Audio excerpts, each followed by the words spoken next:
बड़ी ही शानदार बात बोली गई यार यहाँ पर। ये बात बोली गई इलोन मस्क साहब के द्वारा, और आप लोग जानते हैं इस इंसान के द्वारा लाइफ में वो अचीव किया गया है जो कई सारे लोग जो है अपने सपने में भी नहीं सोच सकते हैं। इनके द्वारा बोला गया कि अगर लाइफ में आप लोगों को लगता है कुछ कुछ चीज आप लोगों के लिए इंपॉर्टेंट है, वो आप लोगों का करियर हो सकता है, गोल जो भी आप लोगों ने डिसाइड किया है, कुछ भी अगर आप लोग काम कर रहे हैं लाइफ में, अगर वो आप लोगों को लगता है वो इंपॉर्टेंट है, तो बहुत सारी और कंडीशन आप लोगों के सामने आएंगी, बहुत सारी सिचुएशन आप लोगों के सामने आएंगी जो आप लोगों को करने से रोकेगी।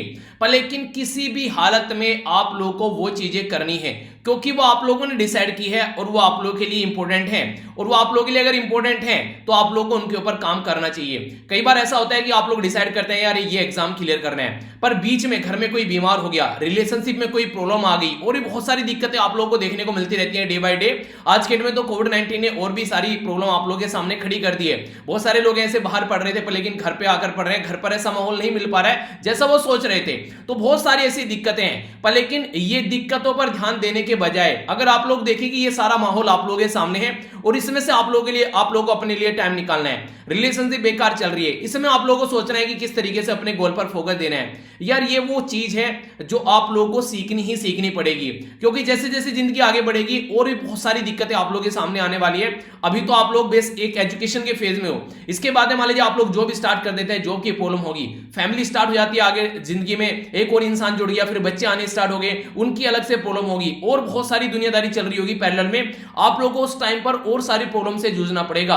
तो ये सारी चीजें तो आप लोगों को माइंड में हमेशा रखनी है कि प्रॉब्लम तो आनी ही आनी है, पर लेकिन उस प्रॉब्लम के साथ साथ में आप लोगों का सॉल्यूशन क्या लेके चलना है वो वाला फोकस आप लोगों का नहीं हिलना चाहिए। अगर सॉल्यूशन वाला फोकस, आप लोगों का जो काम पे फोकस है वो वाला फोकस अगर हिलना स्टार्ट हो गया तो फिर जिंदगी जो है आप लोगों को इतनी भारी लगने लगी, आप लोग उसके नीचे दबकर मरने लगोगे। आप लोगों को ये लगने लगा यार जिंदगी इतनी टफ क्यों होती है, आप लोगों को ये लगने लगा यार ऐसे कैसे काम चलेगा। तो ये सारी चीजें आप लोग अंडरस्टैंड करनी है और वो आप लोग तभी कर पाएंगे जब आप लोग समझेंगे कि हाँ ये लाइफ का पार्ट है, आप लोगों को वो सारी चीजें साथ में लेकर चलनी ही चलनी है। तो इसी में आप लोगों को अपना सॉल्यूशन ढूंढना है और वो सॉल्यूशन आप लोग तभी ढूंढ पाएंगे जो आप लोगों ने डिसाइड किया, आप लोगों को लग रहा है कि ये काफी ज्यादा इंपॉर्टेंट है आप लोगों के लिए। तो हमेशा कोशिश कीजिए, सॉल्यूशन ओरिएंटेड माइंड रखिए। न्यूज़पेपर आइए एक हम लोग यहाँ पर नजर डालेंगे, कुछ इंपॉर्टेंट न्यूज़ है कि कल के दिन हमारे देश में क्या घटित हुआ उसके बारे में हम लोग एक ओवरव्यू लेंगे। पर लेकिन एडिटोरियल बड़े शानदार है यार, आप लोगों को बेसिक इन्फॉर्मेशन भी देंगे और इसी के साथ में जो करंट चीजें चल रही हैं वो भी आप लोगों को देखने को मिलेगी, यानी कि स्टैटिक प्लस करंट का कॉम्बिनेशन आप लोगों को देखने को मिलेगा जो एडिटोरियल है। हालांकि वो चीजें एडिटोरियल में नहीं है, वो सारी एक्स्ट्रा चीजें डाली गई है मेरे द्वारा, पर लेकिन आप लोगों को एक इतना सटीक उस पर्टिकुलर टॉपिक के बारे में इंफॉर्मेशन देकर जाएगी कि चाहे आप लोग प्रीलिम्स से बैठे हैं, चाहे आप लोग आंसर राइटिंग लिखना चाहते हैं, ऐसे लिखना चाहते हैं, फिर इंटरव्यू में बैठे हैं, तो आप लोग उस टाइम पर अनकंफर्टेबल फील नहीं करेंगे। तो इस तरीके से पूरा डिस्कशन आप लोगों के सामने निकल कर आएगा। तो आइए जल्दी जल्दी पहले एक ओवरव्यू ले लेते हैं कि कल के दिन क्या हुआ, उसके बाद में फिर हम लोग डिटेल में एडिटोरियल समझेंगे। एडिटोरियल देखिए इस डिस्कशन का सबसे इंपॉर्टेंट पार्ट होता है, वो आप लोगों को नहीं छोड़ रहे हैं, चाहे कुछ भी क्यों ना हो जाए उसके ऊपर आप लोगों का पूरा फोकस होना चाहिए। आइए चलिए एक छोटा सा क्वेश्चन भी आप लोगों से पूछ लेता हूं। पहले बात की जा रही है यहाँ पर अजप्सन आइलैंड के बारे में। कई बार न्यूज में आप लोगों को ये देखने को मिलता है, ये जो अजप्सन आइलैंड है आप लोगों को ये बताना है कि ये कहां पर लोकेटेड है, Pacific ocean, Atlantic ocean, Indian ocean या फिर मेडिटेरेनियन सी। इसको आप लोग अटेम्प्ट कीजिए, वीडियो के एंड में आप लोगों को इसका आंसर बताऊंगा। एक मैप बेस्ड क्वेश्चन भी आप लोगों का ये हो जाता है, ठीक है, तो इसके बारे में आप लोगों को आइडिया होना चाहिए। आइए जल्दी जल्दी अब न्यूज़पेपर का ओवरव्यू ले लेते हैं। सबसे पहले तो हमारे देश में लॉकडाउन रहा और कल शाम जो मोदी जी हैं वो भी आए अपनी बातें सामने रख करके। कई बार तो कई सारे बच्चे बोले मोदी जी आ रहे हैं, पता नहीं क्या होने वाला है तो जो भी है अच्छी बात है, देखिए देश के प्रधानमंत्री है तो देश के लिए अच्छा ही सोचेंगे। वो अलग बात है कि चीजें आउट ऑफ कंट्रोल होती जा रही हैं। अब यहाँ पे क्या बातें की जा रही है, बेसिकली यहाँ पर ये बोला जा रहा है इनके द्वारा एक तो इंडोर रहना है और वैक्सीनेटेड, यानी कि वैक्सीन की जो फैसिलिटी प्रोवाइड कराई जा रही है, जिस तक भी वो चीजें पहुंच रही है वो वैक्सीन की फैसिलिटी आप लोगों को लेनी है, ठीक है। ये आज के दिन में आप लोगों को देखने को मिल रहा है। अभी अगर बात की जाए तो कई सारे एरिया में जैसे कि बात की जा रही है लॉकडाउन, तो लॉकडाउन शब्द भी यूज करने से लोग डर रहे हैं। कर्फ्यू वर्ड यूज किया जा रहा है कई बार, ताकि लोगों के अंदर इस तरीके से लेके बेचैनी न फैले कि क्या हो रहा है। तो सेंटर ने भी यहाँ पर कई सारे जो स्टेट ऑफ यूनियन टेरिटरी को बताया कि आगे आने वाले लगभग 3 वीक जो है वो काफी क्रूशियल रहने वाले हैं, तो इनमें अच्छे से प्लान कर चीजों को चला जाए। कई सारे लोगों की जान भी जा रही है, और जब जब यहाँ पर ऐसी बात आती है कि लॉकडाउन लग रहा है या फिर कर्फ्यू लग रहा है, तो जो माइग्रेंट वर्कर होते हैं जो बड़ी बड़ी सिटीज में आकर रहते हैं अलग अलग छोटे छोटे टाउन से, वो फिर यहाँ पर सोचने लगते हैं कि यार फिर से उनको पुरानी चीजें याद आ जाती हैं कि पुराने टाइम में लॉकडाउन में में क्या हुआ था, तो इसलिए उनके मन में बेचैनी होती है और वो उसको छोड़कर वहां से निकलने लगते हैं। तो ऐसी ही कंडीशन अभी फिलहाल दिल्ली के आसपास वाले रीजन में भी आप लोगों को देखने को मिल रही है। और बाकी दवाई के ऊपर फोकस चल ही रहा है, तो कई सारी ऐसी चीजें हैं जिसमें गवर्नमेंट को तो अपना पूरा रोल प्ले करने ही पड़ना है, जनता को भी अपना साथ थोड़ा सा यहां पर देना पड़ेगा। अभी फिलहाल दिल्ली के द्वारा बोला गया कि कई घंटों तक यहां पर ऑक्सीजन की जो सप्लाई है उसके ऊपर अभी क्वेश्चन मार्क लगाए जा रहे हैं। फिलहाल यहां पर जो सेंटर को बताया गया है हाईकोर्ट के द्वारा कि जो भी इंडस्ट्री के अंदर जो ऑक्सीजन यूज की जाती है उसको वहां से निकालकर आप लोगों को हॉस्पिटल्स के अंदर यूज करना चाहिए।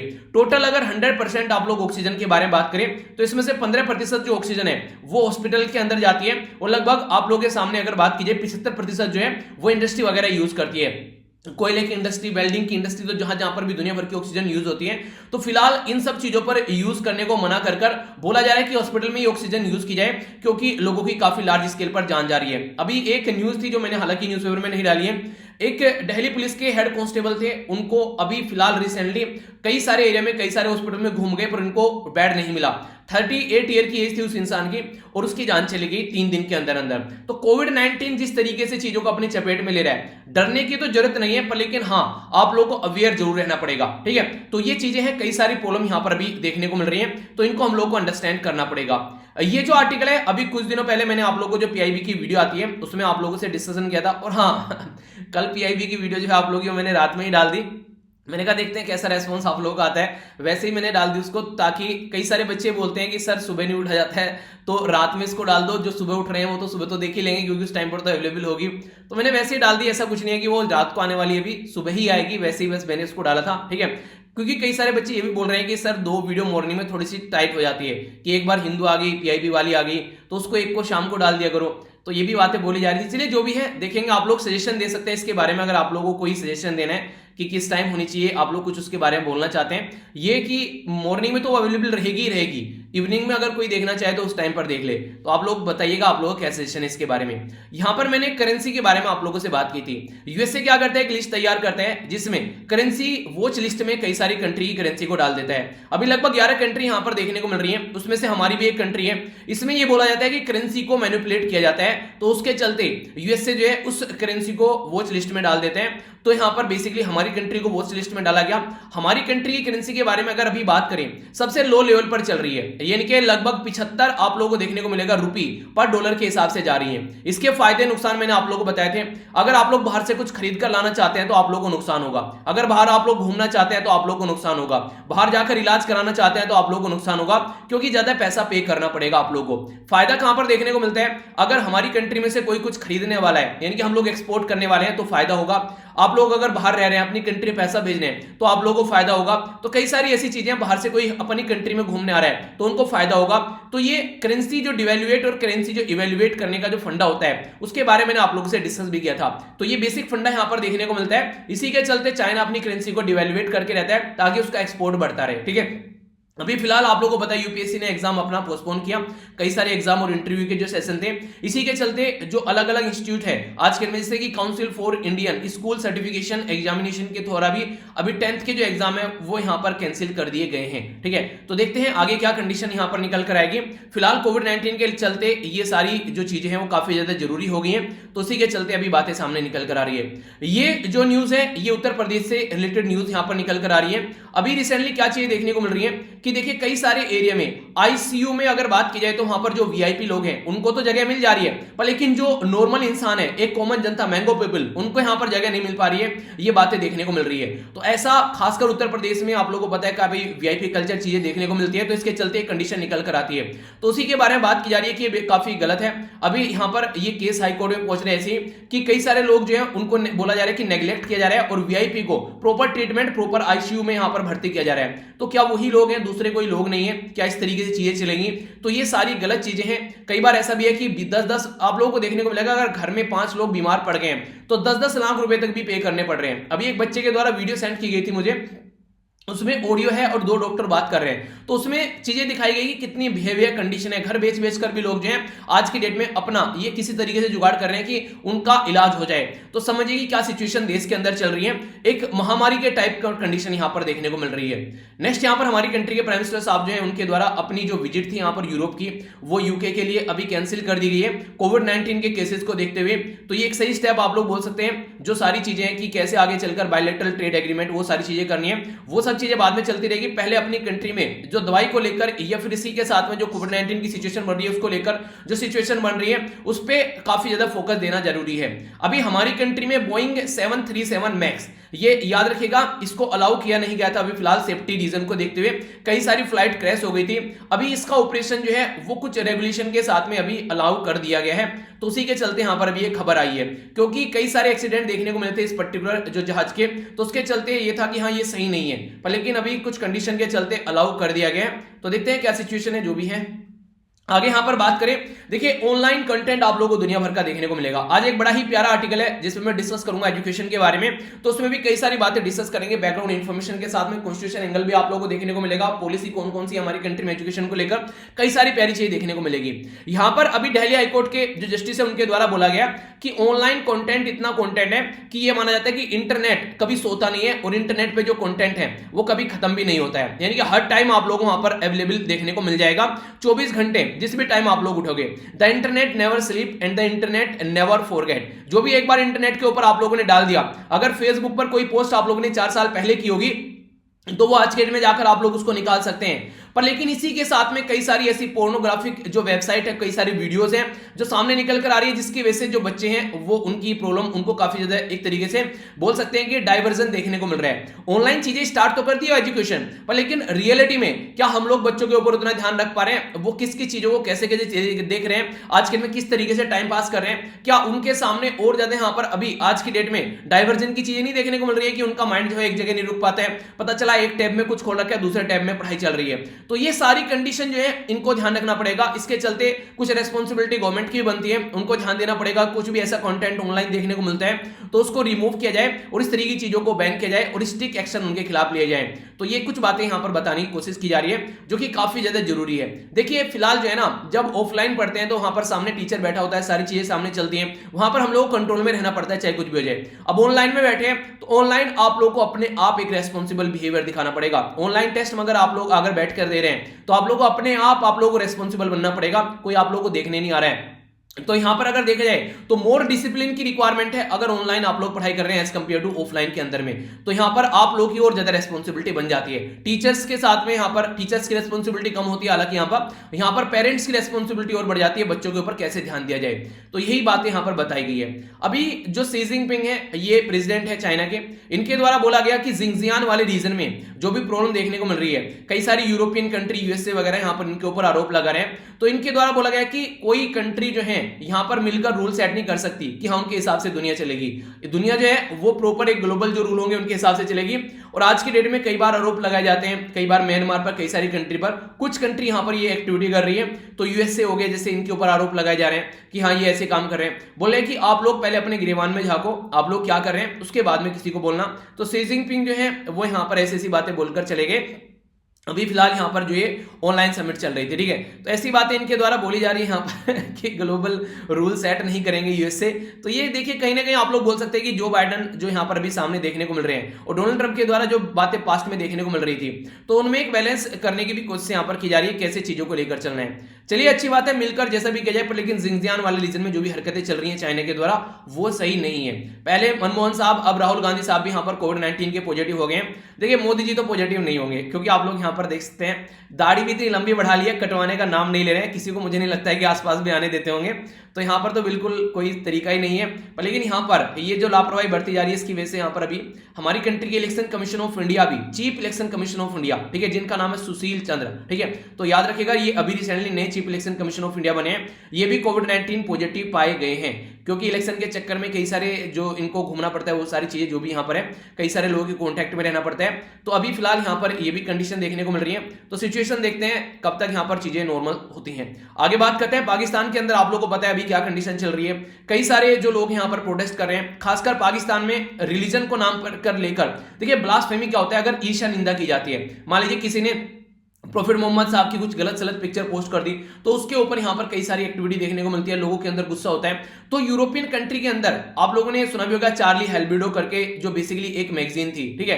तो वो मैगजीन थी चार्ली हेब्डो, तो उसके अंदर यहां पर कई सारी ऐसी जो क्रिटिसाइज करने वाली चीजें छपी थी यहां पर रिलीजन के नाम पर। तो जिसके चलते कई बार यहां पर पाकिस्तान और फ्रांस के जो भी लोग हैं उनके बीच में झड़प हो जाती है। तो फिलहाल अभी फ्रांस के जो भी यहां पर एनवॉय है वो पाकिस्तान से बाहर निकल रहे हैं। तो पाकिस्तान और फ्रांस के जो रिलेशन है वो काफी लो लेवल पर एट प्रेजेंट टाइम नजर आ रहे हैं। तो देखते हैं कंडीशन आगे क्या बनती है। ये फिलहाल की अभी सिचुएशन आप लोग याद रखिएगा, ठीक है।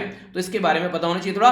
बाकी अगर बात करें, रशिया के द्वारा बोला गया कि अपना खुद का स्पेस स्टेशन लॉन्च करेंगे यार, दूसरे के ऊपर डिपेंडेंट नहीं रहते हैं। तो 2025 तक इनके द्वारा ये टारगेट यहां पर रखा गया है। तो देखते हैं किस तरीके से यहां पर ये चीजें आगे हो पाती हैं, ठीक है। तो इसी के बारे में देखिए, रेगुलर 2 वीडियो आप लोगों के सामने आती हैं। अगर ये 2 वीडियो आप लोग रेगुलर देख रहे हैं तो करंट अफेयर जो है वो काफी हद तक आप लोगों के कंट्रोल में होगा।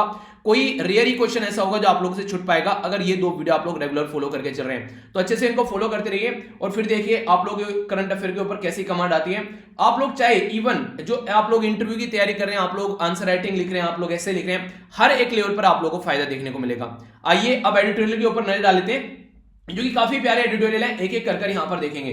यहां पर जो साइड में एडिटोरियल यहां पर ये यूनिवर्सल वैक्सीन के बारे में बात करें कि वैक्सीन जो है वो सबको प्रोवाइड करानी चाहिए, तो उसके बारे में यहां पर बात की जा रही है। और यहां पर जो नीचे वाला आर्टिकल है ये यहां पर बात करें जो वैक्सीन को लेकर हेजिटेंसी देखने को मिल रही है, यानी कि मतलब ये है कि कई सारे लोग हैं दवाइयां लगाने से मना कर रहे हैं। तो देखिए यूनिवर्सलाइजेशन वैक्सीन और वैक्सीन की हेजिटेंसी दोनों एक दूसरे के अपोजिट में है। तो कोविड-19 के चलते दोनों ही चीजें यहां पर जरूरी है, यानी कि एक तरीके से एक तो हेजिटेंसी नहीं होनी चाहिए लोगों के अंदर। अगर दवाई लाई जा रही है, गवर्नमेंट के ऑफिशियल जो है, इवन हमारे प्राइम मिनिस्टर साहब जो है पब्लिक में आकर दवाई लगा रहे हैं हॉस्पिटल में जाकर, तो ये चीजें हम लोग को अंडरस्टैंड करनी चाहिए। तो उसी के बारे में यहां पर बात की जा रही है कि दवाई जो है वो सबके लिए अवेलेबल होनी चाहिए। ऐसा नहीं कि पर्टिकुलर सोसाइटी में तबका है उसी को दवाई मिलनी चाहिए। अभी दवाई के कई जगह ये भी देखने को मिल रहा है दवाइयां जो है वो ब्लैक में सेल की जा रही है। देखिए हमारी कंट्री ना बहुत ह्यूज पॉपुलस कंट्री है, जो कि वर्ल्ड में सेकंड सबसे ज्यादा पॉपुलस कंट्री में अगर कोई कैटेगरी में बोले चाइना के बाद में तो हमारी कंट्री है। तो हमारी कंट्री को अगर आप लोग कंपेयर करते हैं इजराइल ने अच्छी खासी वैक्सीनेशन दिया दी या दूसरी और कंट्री, तो थोड़ा सही नहीं होगा, क्योंकि हमारी कंट्री में बहुत ज्यादा पॉपुलेशन है। चाइना के साथ में कंपेयर किया जाए, यूएसए के साथ में कंपेयर किया जाए, तो चीजें कुछ समझ में आती है यहाँ पर कि हाँ कैसा पैटर्न चल रहा है। तो इसके चलते आज के दिन में बहुत सारे लोग जो हैं वो ये बोल रहे हैं कि यार दवाई लेने से बुखार चढ़ जाता है, कई सारी ऐसी भ्रांतियां यहां पर देखने को मिल रही हैं। तो वो भी एक काफी बड़ा मुद्दा सामने निकल कर आ रहा है। तो दवाई कम से कम हम लोग को आज के दिन में जब प्रोवाइड कराई जा रही है गवर्नमेंट के द्वारा वो लेनी चाहिए, वरना ऐसे भी लोग हैं जो इनके लिए तरस रहे हैं। तो आप लोगों को अगर मिल रही है तो अच्छी बात है, थोड़ा सा अवेयर रहकर ये दवाइयां जरूर लेनी चाहिए, ठीक है। तो उसी के बारे में बात की जा रही है कोविड-19 के बारे में। ये साइड में जो आर्टिकल है काफी इंपॉर्टेंट है, इंडिया को क्या नेट कार्बन जीरो एमिशन पर फोकस देना चाहिए। तो काफी डिटेल में आर्टिकल डिस्कस करूंगा, काफी प्यारा आर्टिकल आप लोग इसको बोल सकते हैं, समझेंगे इसके बारे में। नीचे जो यहां पर ये बात की जा रही है पेंडेमिक और अपोजिशन के बारे में, तो ये बेसिकली फिर से कोविड-19 और वो सारी चीजें आप लोग यहां पर देखते हैं। तो उसी के बारे में मास्क वगैरह क्या यूज करना चाहिए, ये सब चीजें, तो वही है वैक्सीन वगैरह को कैसे लेकर चलनी चाहिए, मतलब कोविड-19 के बारे में है। माओइस्ट की जो एक्टिविटी हमारी कंट्री में भी देखने को मिली, प्यारा आर्टिकल है, इसके बारे में हम लोग डिस्कस करेंगे, जानेंगे इसके बारे में भी। यहाँ पर अभी यहाँ पर बात की जा रही है यूरोप के अंदर, ये साइड वाला जो आर्टिकल है, यूरोप में फुटबॉल को लेकर कई सारी बातें सामने निकल कर आ रही है। तो फुटबॉल जो क्लब है उसमें 12 के करीब जो यूरोपियन बिगेस्ट फुटबॉल जो क्लब है वो मिलकर यहां पर सुपर लीग लॉन्च कर रहे हैं। तो उसी के बारे में बात की जा रही है, तो पैसा भी इकट्ठा करने की बात की जा रही है सुपर लीग लॉन्च करने के बारे में। एक साइड में कोविड-19 चल रहा है, एक साइड में बोला गया कि 400 मिलियन के करीब यहां पर आप लोगों को देना पड़ेगा।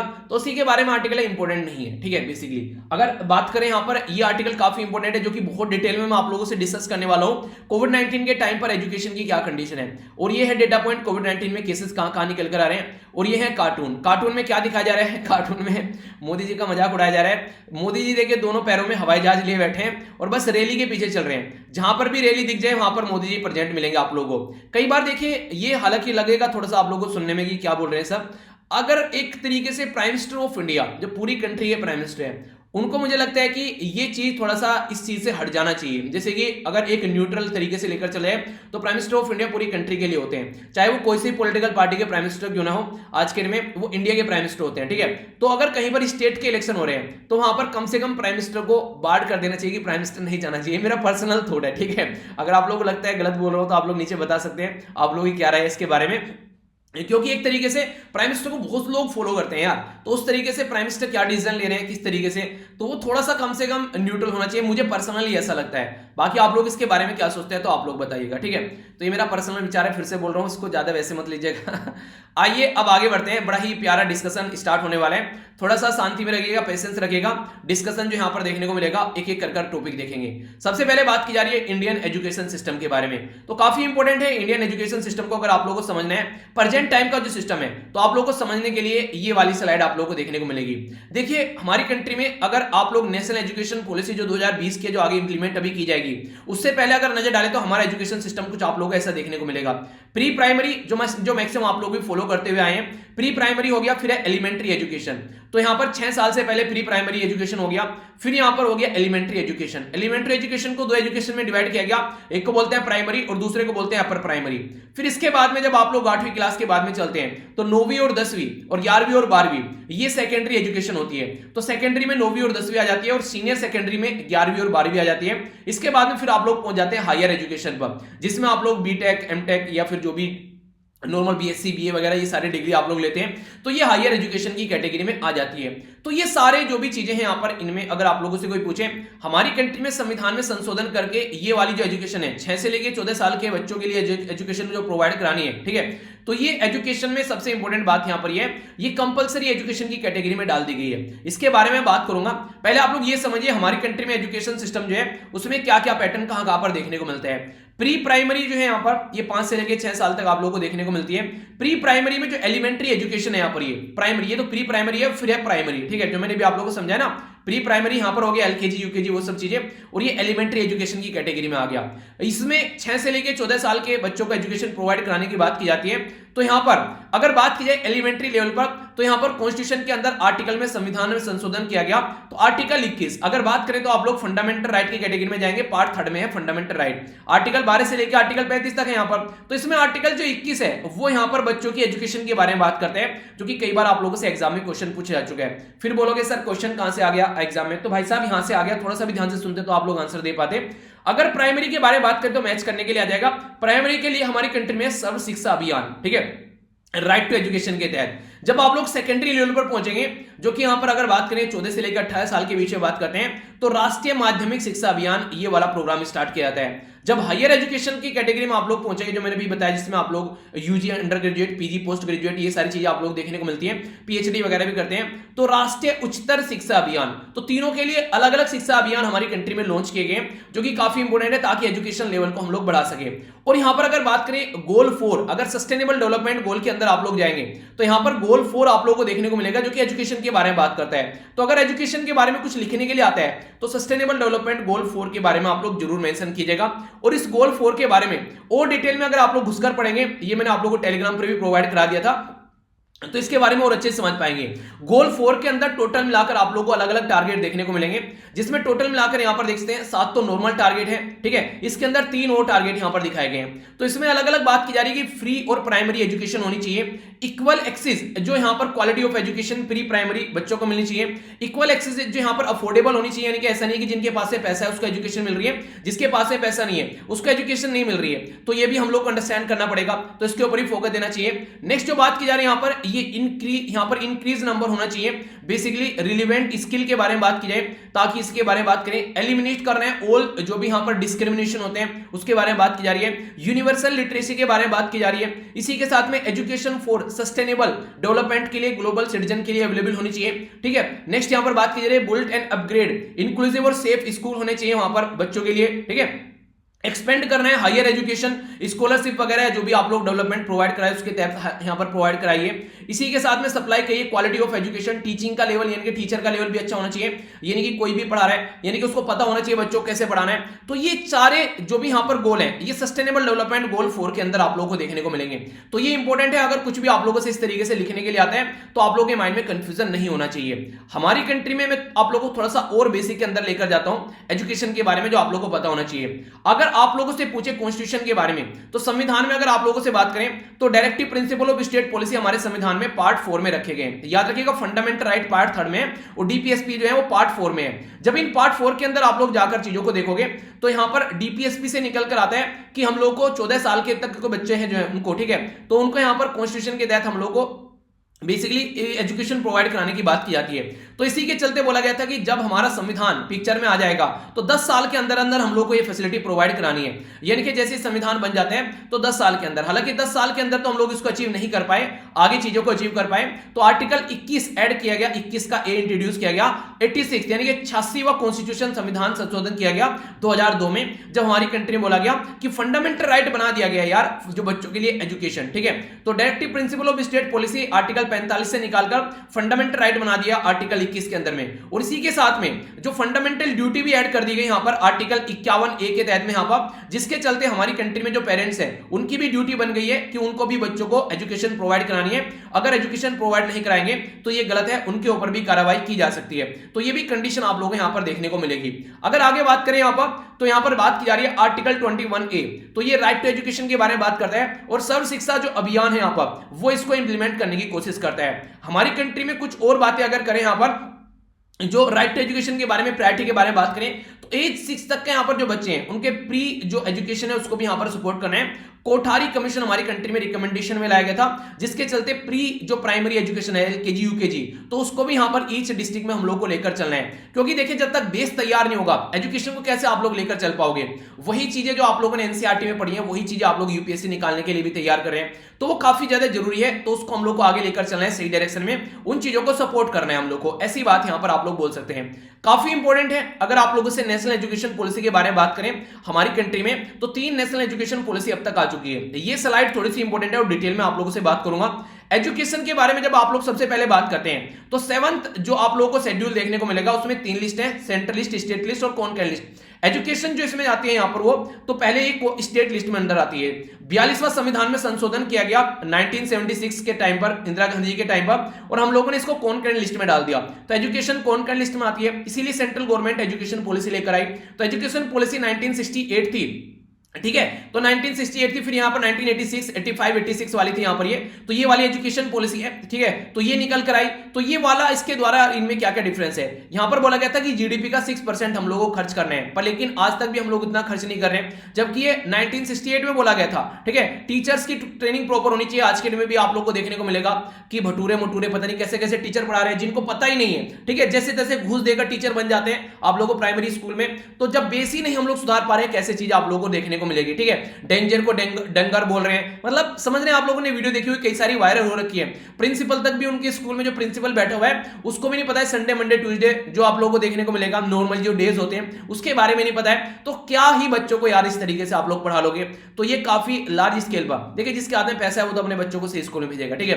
अब गवर्नमेंट स्कूल के बारे में बात करें तो वहां पर हमारी कंट्री के पॉलिटिशियन, आईएएस आईपीएस ऑफिसर या जो भी गवर्नमेंट ऑफिसर हैं सबके बच्चे दिन दाना स्टार्ट हो जाए, 1 महीने के अंदर स्कूल का ढांचा ना सुधर जाए तो मुझे बता देना आप लोग, पर लेकिन ये चीजें नहीं देखने को मिलती है, तो जो कि काफी ज्यादा जरूरी है।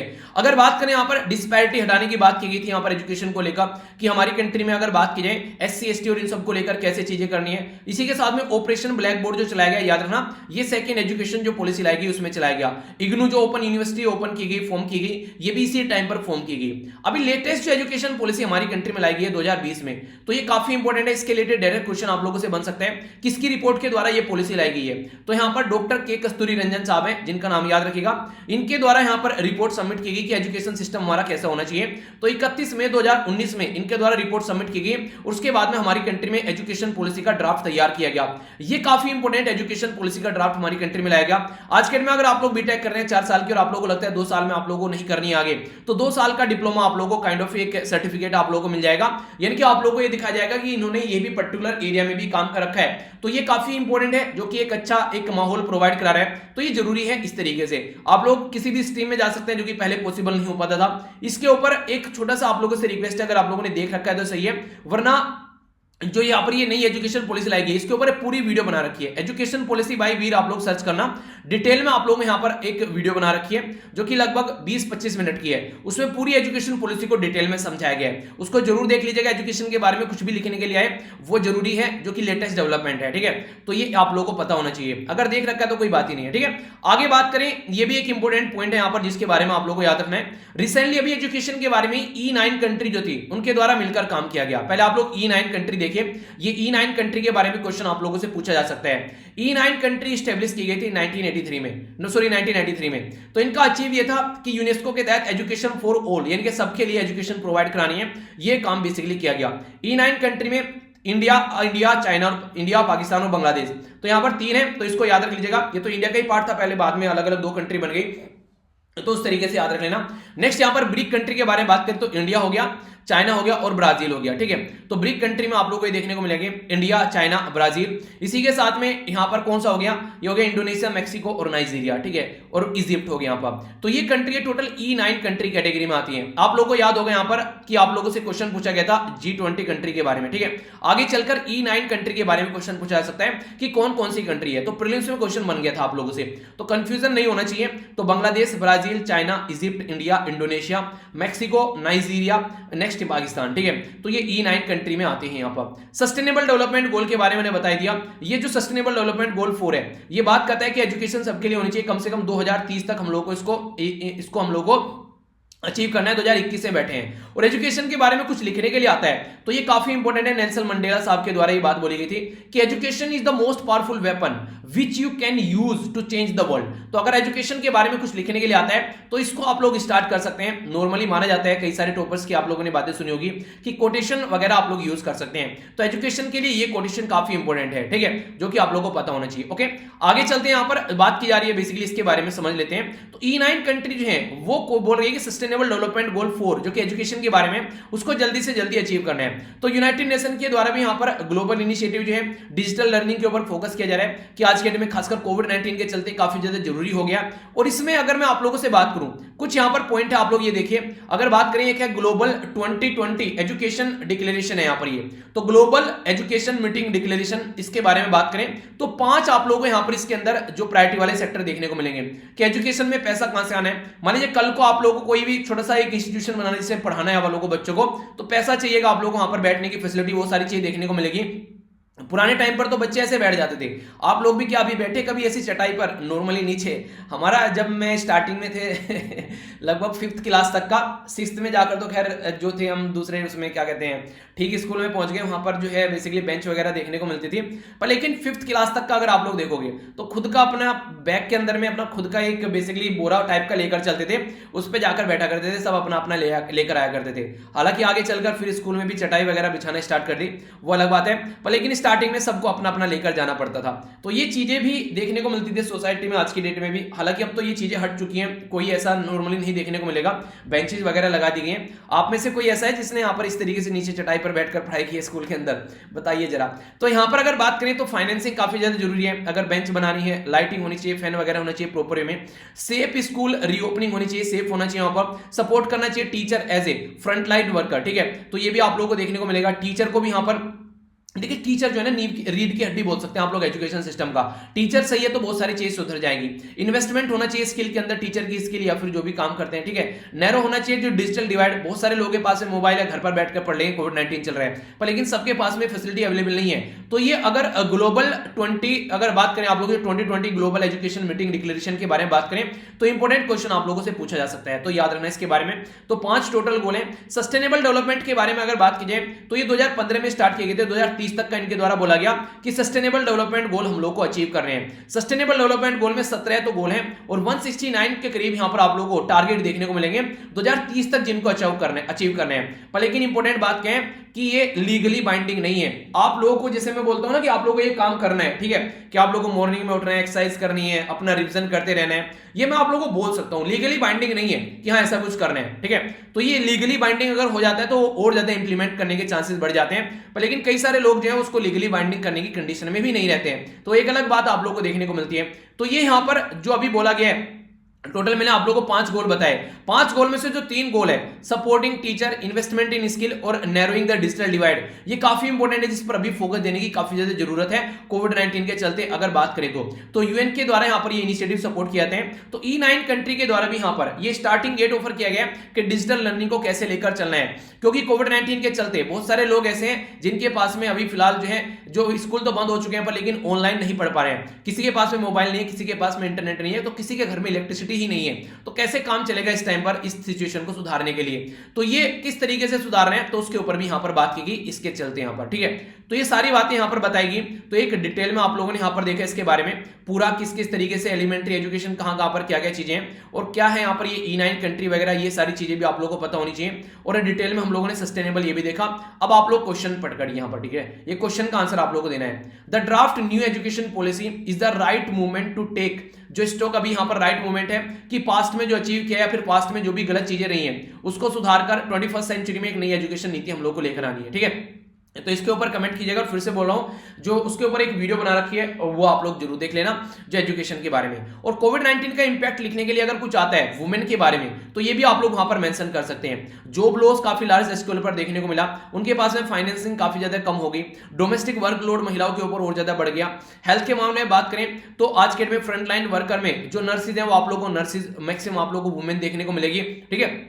खुद के हेल्थ के बारे में बात करें तो घर पर आप लोग देखते हैं, हमारी घर में अगर मम्मी वगैरह हैं तो वो भी आप लोगों को देखने को मिलेगा कई बार अपने आप को इग्नोर करती हुई नजर आती हैं, ठीक है। इसी के साथ में सेक्सुअल वायलेंस भी काफी लार्ज स्केल पर देखने को मिला, डोमेस्टिक वायलेंस देखने को मिल रहे हैं, ठीक है। और नेक्स्ट यहाँ पर कई लार्ज स्केल पर डेथ भी हो रही है, प्रेगनेंसी की भी अभी रिसेंटली, क्योंकि सारी फैसिलिटी अवेलेबल नहीं हो पा रही है। तो बहुत सारी ऐसी दिक्कतें यहाँ पर देखने को मिल रही है, ठीक है। एक और आर्टिकल है जिसके बारे में थोड़ा सा बता दूं, वैक्सीन हेजिटेंसी के बारे में मैंने बात की थी यहाँ पर। देखिए, अगर आप लोगों से कोई पूछे कोविड-19 अभी जिसको आप लोग बोलते हैं SARS-CoV-2, तो इसके बारे की थोड़ी सी हिस्ट्री मैं आप लोगों को बताता हूं। SARC, ठीक है, तो SARS-CoV-2। तो हाँ, एक और छोटी सी बात पहले, ये जो आंसर है आप लोग यहां पर, अगर फेसबुक पर आप लोग हैं तो फेसबुक पर आप लोग लिख लीजिएगा, अगर फेसबुक पर नहीं है तो टेलीग्राम पर आप लोग लिख लीजिएगा। टेलीग्राम पर जाकर आप लोग आंसर जरूर लिखिएगा ताकि एक दूसरे का आंसर आप लोग रिव्यू भी करिएगा, ताकि आप लोग कुछ नया सीखने को मिलता रहे। प्रैक्टिस मत छोड़िएगा, चाहे कुछ भी क्यों ना हो जाए, ठीक है।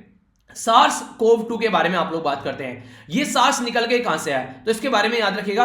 देखिए, पहले अगर बात करें चाइना के अंदर, इससे पहले 2002 में कोविड-19 देखने को मिला था। ऐसा नहीं है कि कोविड-19 अभी ये नया है, अभी तो इसको हम लोगों ने वांग वायरस बोला, चाइनीज वायरस बोला और पता नहीं क्या क्या नाम दिए स्टार्टिंग में, और फिर आगे चलकर इसका नाम कोविड-19 दे दिया गया। तो कोविड-19 का जो वायरस है ये इससे पहले भी यहां पर SAR, ये है बेसिकली एस, ठीक है, इसको बोलते हैं सीवियर एक्यूट रेस्पिरेटरी सिंड्रोम। तो 2002 में भी यहां पर ये वायरस देखने को मिला था। उस टाइम पर भी चाइना के द्वारा बदतमीजी की गई, किसी को बताया नहीं गया था, कई सारी ऐसी कंडीशन देखने को मिलती है। उस टाइम पर भी लगभग 30 कंट्री में ये फैला था और लगभग 8,437 के करीब केस निकल कर आए, जिसमें से 813 के करीब लोगों की जान भी गई थी। तो उस टाइम पर ये कंडीशन आप लोगों को देखने को मिली थी। अभी यहां पर ये बिल्कुल ऐसे जिससे वर्ल्ड वॉर पहला देखने को मिला, तो जो वर्ल्ड वॉर था उस टाइम पर उसको वर्ल्ड वॉर बोला गया, पर लेकिन फिर क्या हुआ, फिर वर्ल्ड वॉर यहां पर दूसरा हो गया, तो इसलिए पहले वाले को पहला बोल दिया और दूसरे को दूसरा बोल दिया। इसी तरीके से सीवियर एक्यूट रेस्पिरेटरी सिंड्रोम जो 2002 में आया था, ये पहला था, अभी इसको पहला बोल दिया गया क्योंकि अब दूसरा भी आ गया, वरना इसको SARS-CoV बोल रहे थे नॉर्मली, अब इसको SARS-CoV-1 बोलेंगे और जो नया आ गया वो है SARS-CoV-2। तो SARS-CoV-2 जो है वो वायरस का नाम है और कोविड-19 जो है वो बीमारी का नाम है, तो ये याद रखिएगा। वांग जो चाइना में सिटी है, यहां से निकलना स्टार्ट हुआ था। स्टार्टिंग में चाइना ने इसके बारे में बताया नहीं, इसको नोवल कोरोना वायरस का भी नाम दिया गया, वांग वायरस का नाम दिया गया, डोनाल्ड ट्रंप ने इसको चाइनीज वायरस भी बोला, तो कई सारी दिक्कतें देखने को मिली। तो उसके चलते यहां पर अभी जो हेजिटेंसी देखने को मिल रही है दवाई को लेकर, वो सारी बातें, तो ये बेसिक चीजें हैं। एक और इंपॉर्टेंट बात, इसी का एक भाई है जिसका नाम है मिडिल ईस्ट रेस्पिरेटरी सिंड्रोम, जिसको MERS बोलते हैं। ये सऊदी अरेबिया में 2012 में देखने को मिला था, ठीक है, जो कि लगभग 27 कंट्री में फैला था और ये लगभग 2,494 करीब केस आए थे और लगभग यहां पर 559 के करीब लोगों की जान भी गई थी। तो ये दो याद रखेगा, एक तो मीरस और एक सास, ठीक है। तो ये भी आप लोगों से बैकग्राउंड में कई बार क्वेश्चन पूछ ले जाएंगे, तो फिर ये मत बोलना कि सर ने बताया नहीं, तो बताया था, रिवीजन कर लेना बस थोड़ा सा, ठीक है। आगे बढ़ते हैं। नेक्स्ट इंपोर्टेंट यहां पर ये बात की जा रही है माओइस्ट के बारे में। हमारी कंट्री में माओइस्ट के अटैक देखने को मिल रहे हैं। अभी रिसेंटली एक अटैक देखने को मिला, आप लोगों ने देखा यहां पर, ये बेसिकली ये जो बस्तर वाला रीजन है, दंतेवाड़ा रीजन, सबसे ज्यादा अटैक यहां पर देखने को मिलते हैं। मैं हमेशा आप लोगों को बोलता हूं, अगर कभी भी इस तरीके का कोई आर्टिकल आता है कि अगर आप लोगों को नहीं समझ में आता है कि ये क्या चक्कर है पूरा, तो एक चक्रव्यूह नाम की मूवी है, ये आप लोग देखेगा, पूरा फंडा आप लोगों को क्रिस्टल क्लियर हो जाएगा, ठीक है। बाकी बेसिक इंफॉर्मेशन मैं आप लोग यहां पर आर्टिकल के अंदर बताऊंगा। हमारी कंट्री में कहां पर ये चीजें देखने को मिलती हैं, तो झारखंड और छत्तीसगढ़ में काफी लार्ज स्केल पर आज के डेट में भी मॉइस्ट अफेक्टेड एरिया माने जाते हैं। ये वो एरिया है जहां पर अब तक भी कोई ढंग से डेवलपमेंट नहीं हुआ है और कई सारी प्रॉब्लम आज के डेट में भी ये जूझ रहे हैं। तो उसके चलते इनके द्वारा हथियार उठा लिए गए हैं, जिसकी वजह से एक कंडीशन देखने को मिलती है। तो उसी के बारे में बात करते हैं। डेथ हो गई लगभग 20 पैरामिलिट्री पर्सनल की यहां पर अभी, तो ये काफी बुरी कंडीशन आप लोगों को देखने को मिली, यानी कि हमारी कंट्री के जो जवान हैं उनकी जान चली गई यहां पर, तो लगभग 20 के करीब। तो ये छत्तीसगढ़ में जो सुकमा डिस्ट्रिक्ट है वहां पर ये अभी अटैक किया गया, जिसकी वजह से काफी बड़ी प्रॉब्लम देखने को मिली। तो घात लगाकर बैठे थे यहां पर जो भी इस तरीके के लोग हैं, और यहां पर ये हमारी जो स्पेशल टास्क फोर्स है और डिस्ट्रिक्ट रेवेन्यू गार्ड भी थे और सेंट्रल रिजर्व पुलिस फोर्स के जो कोबरा कमांडो भी यहां पर देखने को मिल रहे थे। पर लेकिन माओइस्ट के अटैक के बाद में यहां पर कई सारे लोगों की जान गई। ये बेसिकली जा क्यों रहे थे, क्योंकि यहां पर डिसरप्ट कर दिया गया था कंस्ट्रक्शन का काम, जिसका नाम है यहां पर, ये है बेसिकली ये सिलगार जगारगुड़ा, ठीक है। तो ये पर्टिकुलर एरिया है यहां पर जिसके चलते यहां पर डेवलपमेंट किया जाता, रोड कंस्ट्रक्शन किया जाता, तो इन्होंने उसको अलाउ नहीं किया। तो इसके चलते लगभग ये कंडीशन देखने को मिली। 2010 से अगर आप लोग काउंट करते हैं तो 175 के करीब यहां पर इस तरीके से आप लोगों को देखने को मिलेगा। अभी मोर देन 175 सिंस ये बेसिकली बात की जा रही है, और 76 के करीब हमारी कंट्री के जवान अब तक यहां पर अपनी जान इसमें गवा चुके हैं। अगर बात की जाए तो यहां पर इनके पास में लीडरशिप नहीं है, ये माना जाता है कि लीडरशिप इनकी जा चुकी है, पर फिर भी ये आज के डे में गोरिल्ला वॉरफेयर यूज करते हैं। ये मतलब छुपते हैं, लड़ाई करते हैं और फिर छुप जाते हैं, तो उस तरीके की कंडीशन देखने को मिलेगी। गोरिल्ला वॉरफेयर हमेशा तब यूज किया जाता है जब इंसान जो है सामने से फेस टू फेस लड़ाई नहीं कर पाते, तो उस टाइम पर ये कंडीशन नजर आती है सामने निकलकर। 1970s में ये चीजें स्टार्ट की गई थी, 2004 में अपनी चरम सीमा पर पहुंच गई। हालांकि अभी जो है वो चीजें कम चल रही है, पर लेकिन कहीं ना कहीं एक तो इनके अंदर जो आज के इस पर्टिकुलर एरिया में वेलफेयर देखने को मिलेगा, और कहीं ना कहीं जो स्टेट है, यानी कि जो हमारी कंट्री में जो राज्य है, उसका भी एक कहीं ना कहीं यहां पर एक तरीके से उनकी जो दमनकारी नीति है, कहीं डैम बना दिया, कहीं वहां पर आप लोगों को देखने को मिलेगा कोई माइनिंग वगैरह खोल दी, वहां पर उनकी जमीन हथिया ली, उनको ढंग से चीजें नहीं प्रोवाइड कराएगी। तो कहीं ना कहीं गवर्नमेंट की भी पॉलिसी जो है वो सही डायरेक्शन में नहीं रही, जिसकी वजह से दिक्कतें यहां पर देखने को मिली, क्योंकि गवर्नमेंट ने भी कहीं ना कहीं लापरवाही बढ़ती अपने ऊपर फोकस देकर इन लोगों को कंप्लीटली इग्नोर किया गया, जिसकी वजह से इन्होंने हथियार उठा लिया। वरना नॉर्मली हथियार उठाना कोई प्रीफर नहीं करता है, ये तभी उठाता है इंसान जब उसको लगता है कि अब तो यार कुछ नहीं रहा, अब तो बस हथियार उठाकर ही काम चलेगा। तो वो सिचुएशन आप लोगों को देखने को मिलती है। इंडिया के बारे में अगर बात करते हैं तो इंडियन स्टेट जो है वो यहां पर आज की डेट में भी आप लोग देखते हैं तो रियलाइज कर चुके हैं कि इसका सॉल्यूशन मिलिट्री से एंड करना बिल्कुल भी नहीं है, ठीक है। तो गवर्नमेंट इनेबल हो चुके हैं इन सब चीजों को लेकर, काफी लार्ज स्केल पर यहां पर ये हड्डल आप लोगों को देखने को मिलेंगे। अभी टोटल मिलाकर साउथ एशिया जो टेररिज्म पोर्टल के बारे में बात करें कि 2000 से लेकर अब तक का लगभग 10,000 लोगों की जान जा चुकी है इसमें, जिसमें बहुत सारे लोकल लोगों की भी जान गई है। यहां पर जो मेन अभी जो फोर्स है जो कि है पीपल लिबरेशन गोरिल्ला आर्मी, जो कि हमारी कंट्री में अभी अटैक जिसके द्वारा अंजाम पहुंचाया गया, ये यहां पर छत्तीसगढ़ वाले एरिया में आप लोगों को देखने को मिलेगी। ये फॉर्म की गई थी 2000 में, ठीक है, और तब से लेकर 10,000 तक के लोगों की जान जा चुकी है। हालांकि हमारी कंट्री में अनलॉफुल एक्टिविटी प्रिवेंशन एक्ट 1967 याद रखिएगा, इंपॉर्टेंट है ये, इसके अंदर इसको टेररिस्ट ऑर्गेनाइजेशन करार दे रखा है, बैन कर रखा है, पर लेकिन फिर भी ये अपना पूरा जब इसको काम करना होता है उसको अंजाम पहुंचाकर चला जाता है और घात लगाकर बैठते हैं, और जहां पर इनको लगता है वहां पर ये अटैक करते हैं। तो ये सिचुएशन आप लोगों को यहां पर देखने को मिलेगी, जो कि काफी दयनीय कंडीशन निकलकर सामने आती है। इसका कोई समाधान है? जी हाँ, इसका बिल्कुल समाधान है। ये समाधान एक स्ट्रेटजी है जिसको फोकस करने की बात की जाती है। ये याद रखना, अगर कोविड-19 बोल रहा हूं, माओइस्ट जो सॉल्यूशन की जो प्रॉब्लम है उसका सॉल्यूशन निकालने के लिए समाधान यहां पर एक प्रेफर किया जाता है कि हाँ ये इलाज यहां पर कर सकता है। समाधान का मतलब क्या है? अलग अलग शब्द का अलग मतलब है। स्मार्ट लीडरशिप होनी चाहिए। देखिए, जब पता है इस पर्टिकुलर रीजन में ऐसी एक्टिविटी देखने को मिलती है, तो फिर भी हम लोग इतनी लापरवाही में अपने स्टेप क्यों उठाते हैं कि हमारे कई सारे जो जवान हैं उनकी जान चली जाती है। क्या हम लोग के पास में आज के दिन में इतने अच्छे लेवल पर स्ट्रेटजी नहीं है, टेक्नोलॉजी नहीं है कि हम लोग इसको ढंग से ध्यान रख सकें? एग्रेसिव स्ट्रेटजी होनी चाहिए। बिल्कुल ठंडे बस्ते में चल रही है, कुछ लोग चले गए, उनको जवानों को वहां पर उनकी जान ले ली गई मॉस्ट के द्वारा, फिर यहाँ पर टाइम टू टाइम ऐसी एक्टिविटी देखने को मिलती रहती है। तो एग्रेसिव एक स्ट्रेटजी होनी चाहिए। पता चला, एक आगे चल रहे हैं, कुछ पीछे भी उनके सपोर्ट में कुछ ना कुछ जरूर होना चाहिए, ठीक है। प्रॉपर वे में आप लोगों को उनको सपोर्ट प्रोवाइड करानी चाहिए, ठीक है। इसी के साथ में एम बोला गया है मोटिवेशन एंड ट्रेनिंग। प्रॉपर क्या इन जो जवान है उनसे भी अच्छी ट्रेनिंग है यहाँ पर माओइस्ट की, तो वो हम लोग को अंडरस्टैंड करनी पड़ेगी क्या कमी रह गई है। इसी के साथ में एक्शनेबल इंटेलिजेंस, हमारी इंटेलिजेंस गैदरिंग जो है वो इतनी अच्छी क्यों नहीं हो पा रही है कि यहाँ पर हमसे ज्यादा इंटेलिजेंस गैदरिंग जो है वो माउस की अच्छी हो रही है, तो उसको हम लोग को अंडरस्टैंड करना पड़ेगा। इसी के साथ में बात की जाए डैशबोर्ड बेस्ड केपीआई, इनके की परफॉर्मेंस इंडेक्स होना चाहिए यहाँ पर एक तरीका इंडिकेटर कि कैसे काम किया जा रहा है, की एरिया में क्या क्या रिजल्ट निकल कर आ रहे हैं। बिल्कुल ऐसे इससे टेस्ट सीरीज आप लोग लगाते हैं तो आप लोग को एनालिसिस करना पड़ेगा कि कौन कौन सा एरिया आप लोग सही लेवल पर चल रहे हैं और कौन कौन सा सही नहीं है। टेक्नोलॉजी का यूज करो यार, एक से एक शानदार टेक्नोलॉजी आज के में, आप लोग उसका भी यूज नहीं कर पा रहे हो। Action plan for each theatre, जो भी आप लोग कोई आगे लेकर कोई अगर आप लोग को कोई मिशन आप लोग को चलाना है तो उसमें प्रॉपर आप लोगों के पास में एक एक्शन प्लान होना चाहिए कि कैसे कैसे चीजें यहाँ पर लेकर चल रही है। कई बार आप लोग लापरवाही, इतने सारे जवानों की जान जा रही है और जवानों की जान नहीं जा रही, इतने सारे घरों के चूल्हे बंद हो जा रहे हैं, कई सारे घरों में एक अकेला बंदा होता है वो बेसिकली, तो उससे आप लोग समझ सकते हैं। No access to financing, proper financing भी नहीं मिल पाती, कई बार ऑपरेशन चला जाते हैं तो उसकी यहां पर कंडीशन देखने को मिलेगी, ठीक है। तो वो सारी चीजें अंडरस्टैंड करनी है। तो वन स्टॉप सॉल्यूशन जो है लेफ्ट विंग एक्सट्रीमिज्म का यहां पर ये बताया गया कि समाधान आप लोग लेकर चल सकते हैं। ये शॉर्ट टर्म और लॉन्ग टर्म पॉलिसी दोनों के ऊपर फोकस देकर चलता है। उन एरिया में डेवलपमेंट करो, जो लोग हैं जिनको गलत तरीके से गुमराह किया जा रहा है उन लोगों के लिए आप लोग फैसिलिटी प्रोवाइड कराओ, तो वो भी कई बार इग्नोर की जाती है, ढंग से इन्वेस्टमेंट नहीं होता है, तो उसकी वजह से भी कई सारी दिक्कतें देखने को मिलती हैं। तो ये सारी बातें यहां पर की जा रही है, ठीक है।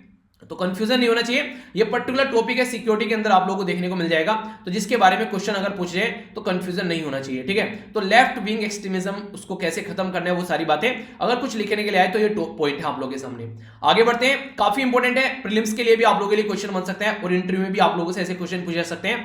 तो यहां पर बात की जा रही है क्लाइमेट चेंज के बारे में, इन्वायरमेंट डिग्रेडेशन या फिर पॉल्यूशन के बारे में कुछ लिखने के लिए आते हैं, तो ये इंपॉर्टेंट है। यहां पर ये आप लोगों को यहां पर अभी बता दें कि आर्टिकल आखिर क्यों है। ये आर्टिकल इसलिए है यहां पर ये क्योंकि कल यानी कि 22 और 23 में लीडरशिप जो क्लाइमेट समिट आप लोगों को देखने को मिलेगी। अरे हाँ, ये बर्थडे कैसे सेलिब्रेट चल रहा है यार, ये कल शाम बर्थडे सेलिब्रेशन स्टार्ट हो गया।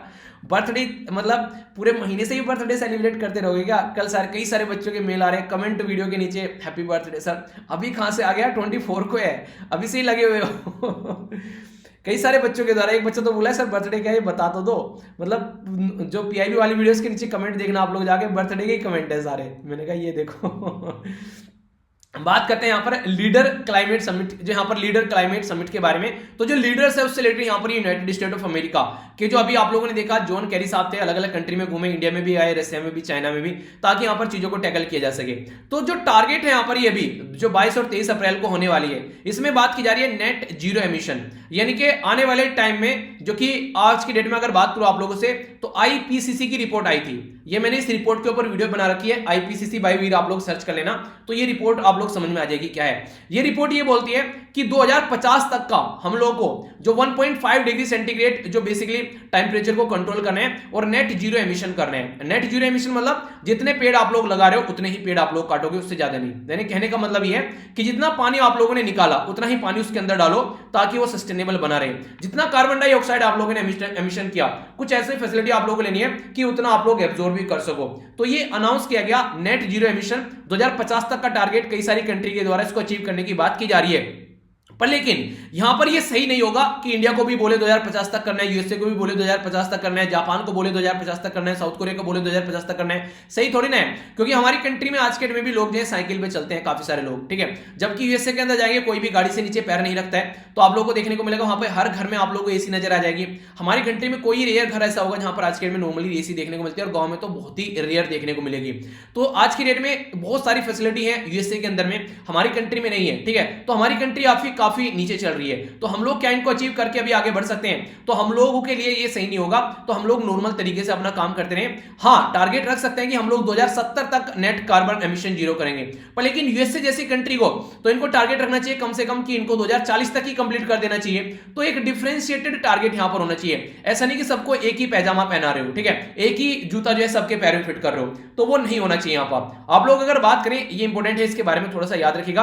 क्लाइमेट चेंज परफॉर्मेंस इंडेक्स के बारे में अगर बात करें, इसमें इंडेक्स के बारे में बात करें, हमारी कंट्री की रैंक जो है वो 10 है। टॉप 3 कंट्री में किसी को रखा ही नहीं गया, क्योंकि इनको नहीं लगा कि टॉप 3 कंट्री में किसी भी कंट्री की ऐसी परफॉर्मेंस है कि यहां पर इनको जगह देनी चाहिए, तो यहां पर खाली जगह छोड़ दी गई। हमारी रैंक आप लोग देखिए 2014 में 31, 15 में 25, 16 में 20, 17 में 14, 18 में 11, 19 में 9, 2020 में गिर गई हालांकि 10। आज के डेट में हमारी जो रैंक है वो यहां पर 10 रैंक है, तो इसका मतलब ये है कि हम लोग काफी अच्छा परफॉर्म कर रहे हैं एज कंपेयर टू दूसरी कंट्री के मामले में, ठीक है। तो ये हम लोग को अंडरस्टैंड करना पड़ेगा। चाइना की यहां पर 9 है।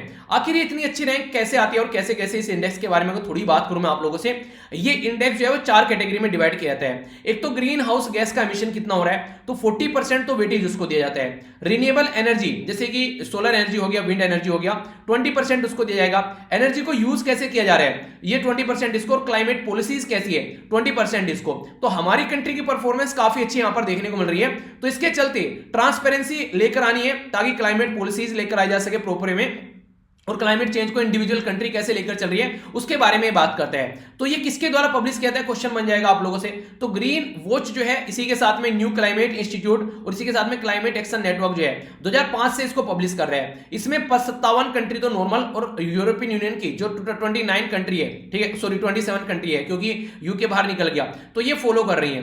तो ये टोटल कंट्री जो है यहां पर ये मिलाकर 90% प्लस एमिशन यहां पर ये जनरेट करती है, तो इसीलिए इन्हीं के ऊपर फोकस यहां पर दिया जा रहा है। टॉप 3 एमिशन कौन है, वो है चाइना, इंडिया, यूएसए, तो ये आप लोगों को टॉप 3 देखने को मिलेंगे, ठीक है। तो अपनी कंट्री में क्या कोई ऐसे प्रोग्राम है जो कि इसको टैकल करने के लिए चला रखे हैं, तो ministry of environment, forest and climate change के द्वारा एक पोर्टल लॉन्च किया गया था प्रकाश जावड़ेकर साहब के द्वारा, India climate change knowledge portal. याद रखना, डायरेक्ट क्वेश्चन बन जाएगा।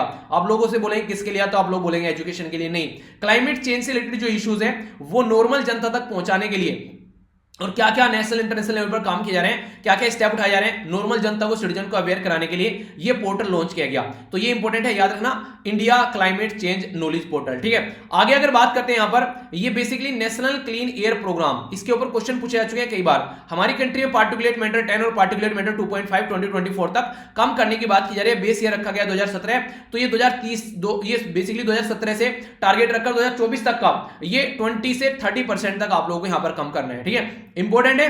इसी के साथ में और अच्छा स्टेप उठाया गया, भारत स्टेज, हम नॉर्मली जो है भारत स्टेज कौन सा लेकर चल रहे हैं, भारत स्टेज हमारा 4 चल रहा था, 5वां गैप मार दिया, 6ठे बार पहुंच गए, तो अच्छा काम हम लोग कर रहे हैं। तो ये आप लोग देखते हैं एमिशन को कम करने के लिए, तो इसमें भी हम लोग बेसिकली अडेप्ट करना था 2024 तक का, अभी हम लोग इसको अडेप्ट करने के लिए तैयार हैं। तो ये भी हम लोगों के द्वारा स्टेप उठाया गया। एलईडी के लिए उज्ज्वला योजना लाई गई हमारी कंट्री में, ठीक है, जिसमें दुनिया भर की एलईडी प्रोवाइड कराई जा रही है, और इससे लगभग बोला जा रहा है कि 38 मिलियन टन जो कार्बन डाइऑक्साइड पर ईयर हम लोग रिड्यूस कर पाएंगे। तो ये भी हम लोग अच्छे लेवल पर काम कर रहे हैं। तो इंडिया जो है ऐसे ही रैंक नहीं आ गई 10, हम लोग स्टेप उठा रहे हैं यहाँ पर, ठीक है। इसी के साथ में इंडिया को अब क्या करना चाहिए, तो देखिए इंडिया को वे फॉरवर्ड में क्या लेकर चलना चाहिए कि हम लोग को अपने मोडेस्ट स्टेप यहां पर लेकर चलने चाहिए कि हम लोग नेट कार्बन एमिशन जीरो करेंगे, पर लेकिन ऐसा नहीं कि 2050 में कर देंगे, क्योंकि हम लोग को कंपेयर नहीं किया जा सकता यूएसए के साथ में, जापान, अमेरिका के कोई दूसरी कंट्री के साथ में। हम लोग अपना आराम आराम से चीजों को लेकर चलेंगे, क्योंकि हम लोग अभी बहुत पीछे चल रहे हैं, ठीक है। इंडिया के बारे में अगर बात की जाए तो आज के डेट में अगर बात की जाए सिंगल इलेक्ट्रिसिटी के थ्रू अगर बात की जाए यहां पर, ठीक है, डीकार्बोनाइज अगर करते हैं इलेक्ट्रिक सेक्टर को, तो सिंगल लार्जेस्ट सोर्स है 40% के करीब ग्रीन हाउस एमिशन का। डीकार्बोनाइज करने की बात की जा रही है, तो आज के डेट में भी अर्बन एरिया में प्रॉपर हम लोग फैसिलिटी प्रोवाइड नहीं करा रहे हैं, इंडस्ट्री हमारी ढंग से डेवलप नहीं है, हम लोग मैन्युफैक्चरिंग एक्टिविटी भी इतना कर पा रहे हैं, तो कैसे हम लोग इन चीजों को आप लोग बोल सकते हैं, ठीक है। आज के डेट में कोयले से जो इलेक्ट्रिसिटी प्रोड्यूस कर रहे हैं 75% हम लोग प्रोड्यूस कर रहे हैं, तो कैसे एकदम हम लोग कोयला बंद कर देंगे, कैसे हम लोग काम चला पाएंगे। हालांकि हम लोगों ने अच्छे टारगेट रख रखे हैं, पहले 20% था, वो 20 गीगावाट था, अब 175 गीगावाट हो गया 2022 तक का, और आगे का टारगेट रख दिया 450 गीगावाट 2030 तक का।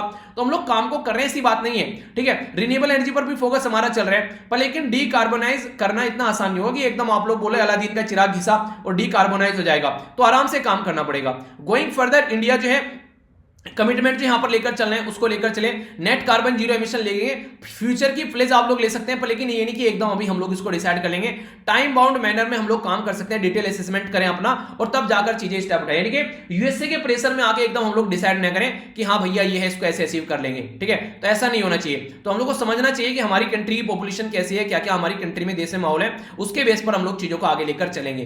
तो ये बातें यहां पर समझाने की कोशिश की गई है। तो बड़ा ही प्यारा आर्टिकल था, कंफ्यूजन नहीं होना चाहिए। अगर आप लोगों से क्वेश्चन क्वेश्चन पूछा जाए तो आप लोग इनके बारे में आइडिया रख सकते हैं। अब यहाँ पर क्वेश्चन है जिसका आंसर आप लोग को देना था, ठीक है। ये जो क्वेश्चन है यहाँ पर, इसका आंसर क्या है यहाँ पर, ये बेसिकली इजिप्शियन आइलैंड कहां पर है, ठीक है। तो ये आप लोग को देखने को मिलेगा कहां पर, इंडियन ओशन के अंदर। तो आंसर इसका सी हो गया, ठीक है। आप लोग यहाँ पर देख भी सकते हैं, ये हो गया यहाँ पर इजिप्शियन आइलैंड, ठीक है। तो ये इंडिया के कंपेयर में बात कीजिए तो इंडियन ओशन के अंदर आप लोग को ये देखने को मिलेगा। तो आंसर क्या हो गया इसका, आंसर हो गया इसका सी, ठीक है। तो ये था टोटल आज का डिस्कशन। और बाकी जो मैंने आप लोगों को पूछा है, आप लोग सजेशन जरूर दिया कीजिए वीडियो के बारे में, जो भी आप लोग को सजेशन देना है। अगर मुझे लगता है इंप्लीमेंट करने लायक होगा तो जरूर इंप्लीमेंट करूंगा। पीडीएफ सारी यहां से जाकर डाउनलोड कर लेना। और भी कई सारी चीजें शेयर की जाती हैं। और आंसर राइटिंग के लिए वीर तालियान के नाम से टेलीग्राम ग्रुप है, उसका भी लिंक वीडियो के नीचे मिल जाएगा, वो ज्वाइन कर सकते हैं। फेसबुक, इंस्टाग्राम और टेलीग्राम पर भी आप लोग कनेक्ट रह सकते हैं, सारे लिंक वीडियो के नीचे मिल जाएंगे। तो आसपास सफाई रखिए, पानी और पेड़ पौधों को सेव कीजिए, पॉलिथीन और प्लास्टिक बैग वगैरह बिल्कुल यूज नहीं करनी है। मिलता हूं नेक्स्ट लेक्चर में। बड़ों को नमस्ते, छोटों को प्यार, छोटी सी लाइफ एंजॉय करा। तब तक के लिए जय हिंद।